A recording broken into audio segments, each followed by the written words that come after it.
ঢাকাই সিনেমার চিত্রনায়িকা পরীমনি বর্তমানে তার নানা বাড়ি বরিশালে অবস্থান করছেন। নানার মৃত্যুবার্ষিকী পালন করতে তিনি ছেলে ও মেয়েকে নিয়ে সেখানে গিয়েছেন।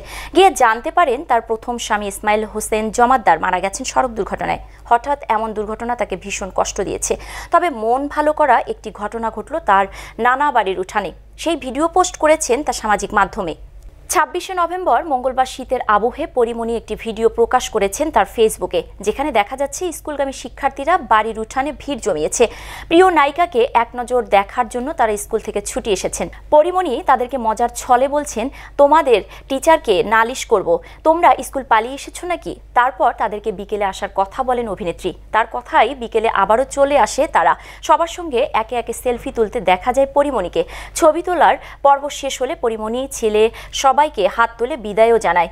অভিনেত্রী সেই ভিডিও পোস্ট করে ক্যাপশনে লিখেছেন, আমার জন্য সকাল সকাল নানু বাড়ির উঠানে একরাশ ভালোবাসার ছড়াছড়ি, কি লাগে এক জীবনে আর, আমি তোমাদেরই লোক, এই আমার পরম পাওয়া। সঙ্গে একটি ভালোবাসার ইমোজিও জুড়ে দিয়েছেন তিনি।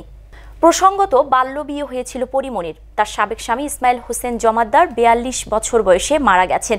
22শে নভেম্বর শুক্রবার ভোরে ঢাকা ভাঙ্গা মহাসড়কের শিবচরের পাঁচচর এলাকায় দুর্ঘটনাটি ঘটে। আর 23শে নভেম্বর পরীর জন্য বেদনার, কারণ এদিন দিবাগত রাতে তিনি হারিয়েছিলেন তার নানা শামসুল হক গাজীকে।